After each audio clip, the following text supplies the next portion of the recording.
Bledsoe was arrested. Patrick Montgomery was in court. Jonathan Manapa will stay in federal custody. No, I don't take responsibility at all. Hey everyone, welcome to the show. So 37-year-old Florida man Ryan Yates was seen within the restricted area of the Capitol grounds. He was carrying a barricade down a flight of steps away from the police. He was then seen illegally entering the Capitol. He entered just about 5 minutes after the initial breach. And Yates followed some of the mob to the House chamber. He was standing there, he's watching as other people were literally trying to break into the room. From there, Yates made his way through various other parts of the building. He ended up just outside of the rotunda, and there was a physical struggle that ensued against the police. So they were trying to keep the mob from entering the Capitol from the exterior doors. They were also trying to keep them out of the rotunda, the people who had already gotten in. So Yates was seen engaged in that physical push against the police. He was involved in that. Now, the police were greatly outnumbered, as we all know, so Yates and the others forced their way into the rotunda. And then a short time after that, though, the police were like, okay, you want to come in? Now you're shut in. Now you're locked in. So they shut the doors behind everyone. And then everyone was essentially trapped in the room. So reinforcements arrived for the police, and they surrounded all of Trump's terrorists, and they slowly pushed them out. They physically forced them out of the room, including Yates.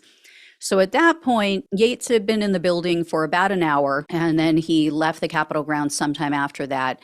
So Yates was arrested on September 26th of 2023, and he was charged with civil disorder, entering a restricted building or grounds, 2 counts of disorderly conduct, and parading or demonstrating in a Capitol.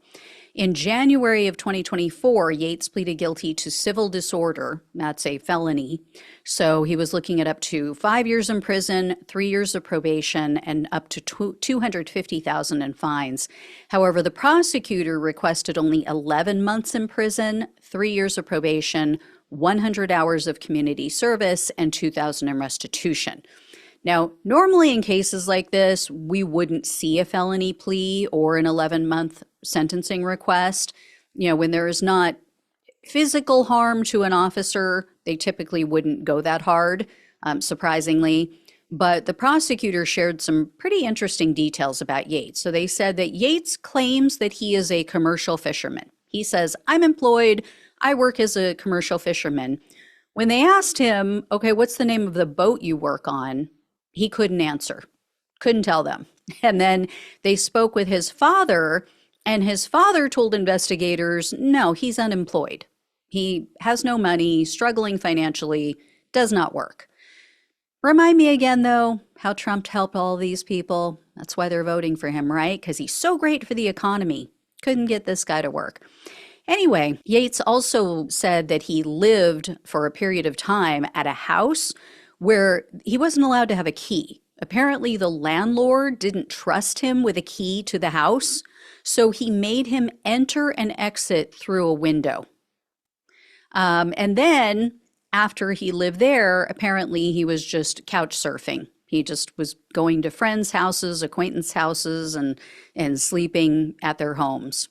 So, as for his criminal history, it's also pretty eventful. In 2008, Yates was charged with repeat violence.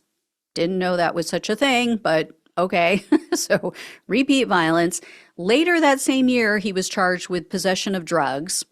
In 2011, Yates was arrested and charged with battery because he, quote, punched, scratched, kicked, and slapped his then girlfriend. Another great guy for Trump. They gave him probation for that. They made him take a 26-week violence intervention program. So, you know, I'm sure he's good now after that. In 2021, Yates was charged for driving without insurance, and he has 14 different traffic violations for things like speeding and failure to show a driver's license. 14. Yeah. Can you say undiagnosed, boys and girls? Anyway, another fine, upstanding member of the community who supports Trump. So U.S. District Judge Trevor McFadden presided over Yates' case, and when all was said and done, he sentenced Yates to only 6 months in prison, 3 years of home detention, 2 years of probation, and $2,000 in restitution.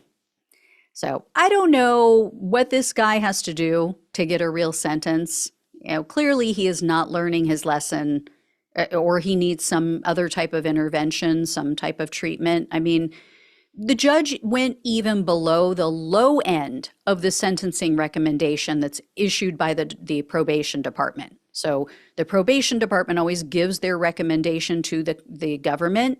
And they said, okay, we say between 8 and 14 months. That's what they recommended. So he went lower than the lowest part. As with so many others, I'm certain we're going to be hearing more about Yates in the future, and not because he won a humanitarian award or anything like that. Right. So the only positive part of this story is he now has a felony on his record. He will not be voting for Trump in November. So yay. Small wins we have to celebrate. Yay. All right. Thank you all so much for watching and listening. Please like, please share, and subscribe if you have not. If you can donate, truly appreciate it. Love you all. Take care. Talk with you soon.